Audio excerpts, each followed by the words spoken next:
사랑하는 은혜와 진리 장로교회 교우 여러분, 어젯밤도 평안하셨습니까? 오늘도 하나님의 자녀답게 우리의 아버지 되시는 하나님만 의지하며 그 말씀에 순종하기로 결단하는 저와 여러분이 되시기를 주님의 이름으로 축원합니다. 오늘 새벽에 만나 본문은 신명기 18장입니다. 그 중에 9절부터 22절을 제가 읽어드리겠습니다.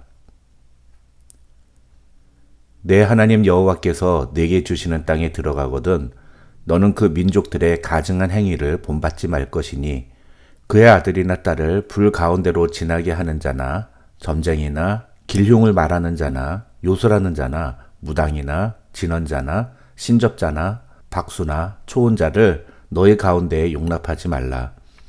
이런 일을 행하는 모든 자를 여호와께서 가증히 여기시나니 이런 가증한 일로 말미암아 내 하나님 여호와께서 그들을 내 앞에서 쫓아내시느니라.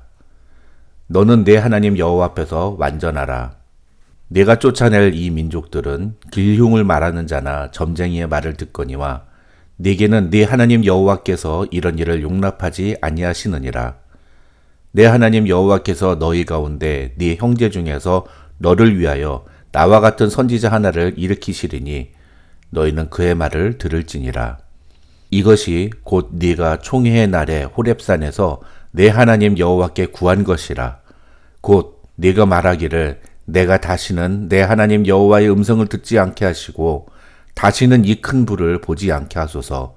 두렵건대 내가 죽을까 하나이다 하매 여호와께서 내게 이르시되 그들의 말이 옳도다. 내가 그들의 형제 중에서 너와 같은 선지자 하나를 그들을 위하여 일으키고 내 말을 그 입에 두리니 내가 그에게 명령하는 것을 그가 무리에게 다 말하리라. 누구든지 내 이름으로 전하는 내 말을 듣지 아니하는 자는 내게 벌을 받을 것이요. 만일 어떤 선지자가 내가 전하라고 명령하지 아니한 말을 제 마음대로 내 이름으로 전하든지 다른 신들의 이름으로 말하면 그 선지자는 죽임을 당하리라 하셨느니라. 내가 마음속으로 이르기를 그 말이 여호와께서 이르신 말씀인지 우리가 어떻게 알리요 하리라.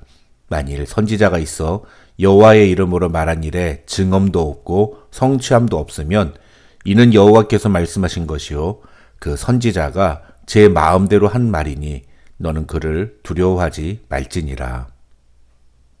오늘 본문인 신명기 18장에는 크게 두 가지 내용이 등장합니다.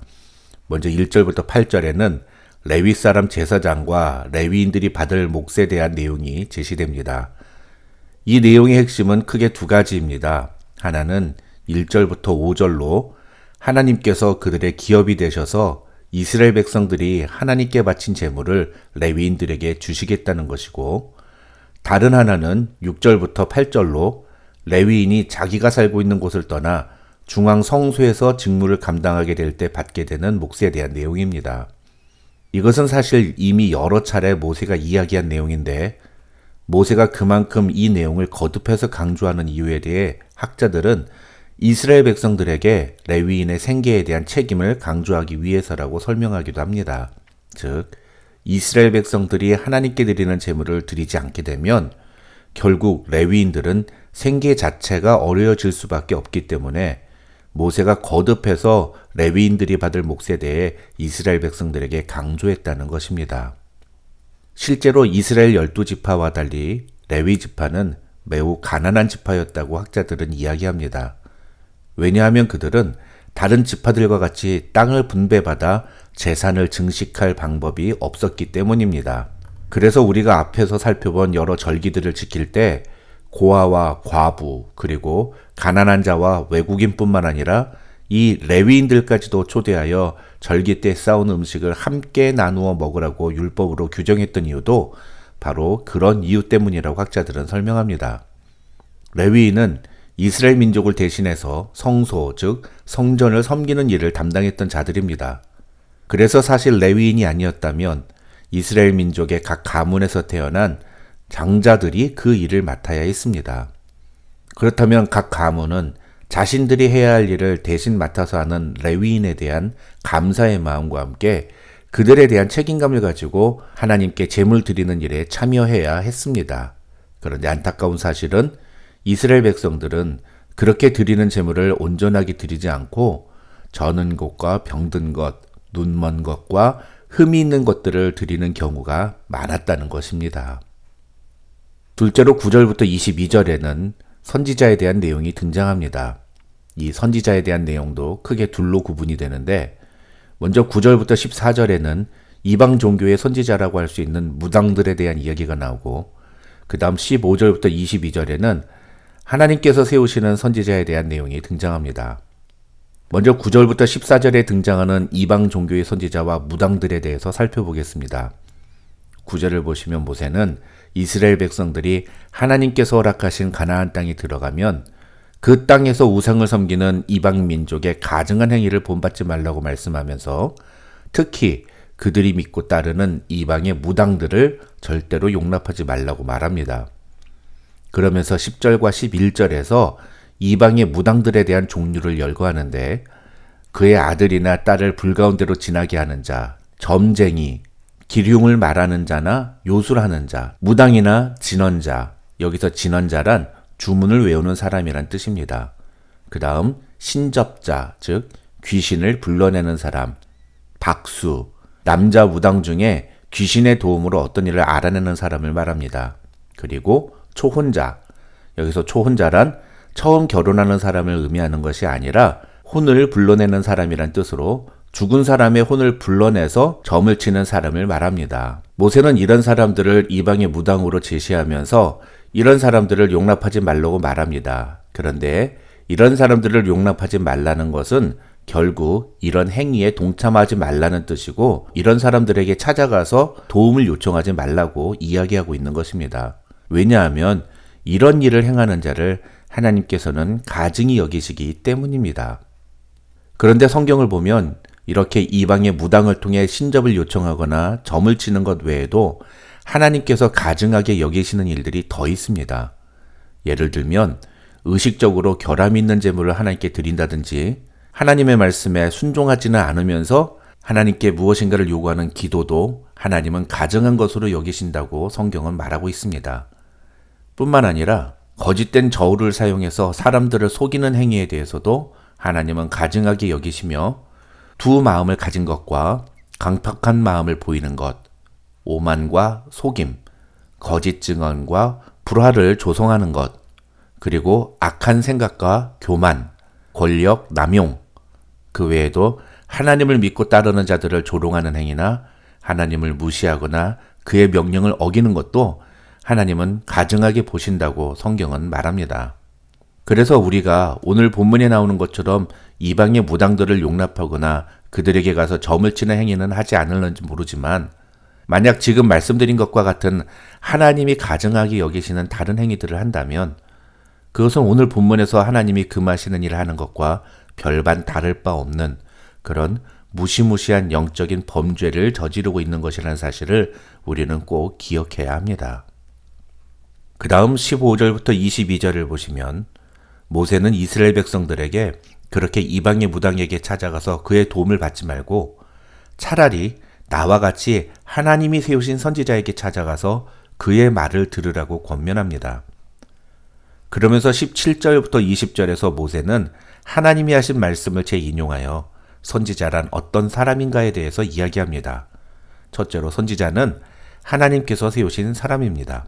18절을 보면 하나님은 내가 그들의 형제 중에서 너와 같은 선지자 하나를 그들을 위하여 일으키고 라고 말씀하시는데, 이것은 선지자란 인간이 세우는 것이 아니라 하나님께서 세우시는 자라는 뜻입니다.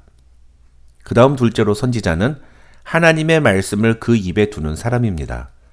다시 말하면 선지자는 하나님께서 전하라고 명령하신 것을 전하는 사람이라는 뜻입니다.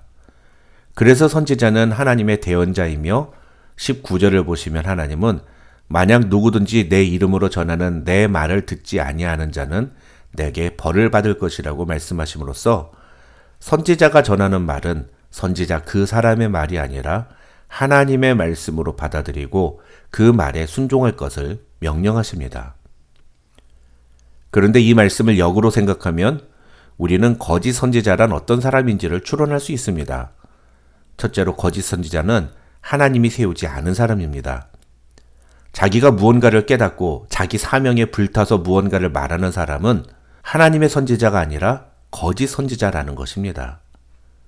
지난 주일날 살펴본 신명기 13장 1절에서 3절을 보시면 모세는 너희 중에 선지자나 꿈꾸는 자가 일어나서 이적과 기사를 네게 보이고 그가 네게 말한 그 이적과 기사가 이루어지더라도 너는 그 선지자나 꿈꾸는 자의 말을 청종하지 말라고 권면했습니다. 그 사람이 아무리 많은 사람들에게 주목을 받으며 또 어떠한 신비한 이적과 기사를 보인다 하더라도 그가 하나님이 세우신 사람이 아니라면 우리는 그의 말에 주목해서는 안 됩니다. 둘째로 거짓 선지자는 하나님의 말씀이 아니라 인간의 말과 인간의 생각을 전하는 자입니다. 즉, 성경이 말하고 있지 않은 내용, 성경에서 말하는 내용과 다른 것을 말하는 자가 바로 거짓 선지자라는 것입니다.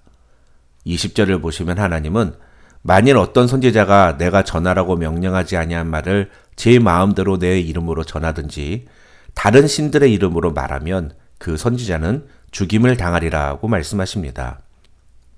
이 말씀은 먼저 저와 같이 하나님의 말씀을 전할 책임이 있는 목회자들이 정말 주의해서 들어야 할 말씀이지만 설교를 듣는 성도 여러분들에게도 매우 세심한 주의와 관찰을 요구하는 말씀이라고 볼 수 있습니다. 다시 말해서 하나님의 말씀을 전하는 자 입장에서는 항상 자신이 하나님이 하신 말씀을 전하고 있는지 아니면 하나님이 하신 말씀이 아닌 다른 것을 자기 마음대로 하나님의 이름으로 전하고 있지는 않은지를 점검하고 돌아봐야 한다는 것입니다. 하지만 그것만큼이나 중요한 것은 그 설교를 듣는 청중들 역시도 목회자가 전하는 설교 메시지가 정말 성경이 말하고 있는 내용인지 아니면 성경이 말하는 것과 다른 것을 이야기하고 있는지를 분별할 줄 알아야 한다는 것입니다.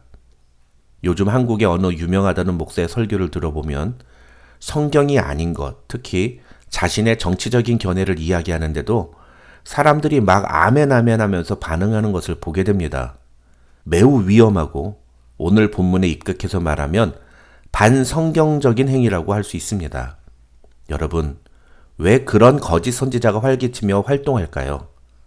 그에 반응하는 무지한 사람들이 있기 때문입니다. 하나님의 말씀이 아닌 것을 마치 하나님의 말씀인 것처럼 말하는 것을 분별하고 거부할 줄 아는 능력이 없기 때문입니다. 참된 성도는 이런 참된 메시지를 분별할 줄 아는 능력을 가져야 합니다. 오늘 말씀을 통해 하나님께서 가증히 여기시는 행위는 일체 금하고 그런 것들을 조금도 용납하지 않기로 결단하는 저와 여러분이 되시기를 주님의 이름으로 축원합니다. 특별히 그 중에서 수없이 많이 쏟아져 나오는 메시지들 중에 성경에 입각한 하나님의 말씀만을 전하는 하나님의 선지자들을 분별하고 그들의 말에 귀를 기울이며 그들이 전하는 하나님의 메시지를 따라 순종하기로 결단할 때 우리는 하나님의 놀라운 축복을 경험하게 될 것입니다. 저와 여러분 모두 하나님의 말씀 앞에 복종하고 하나님의 말씀대로 순종함으로 하나님의 귀한 축복을 경험하는 성도들이 되시기를 주님의 이름으로 축원합니다.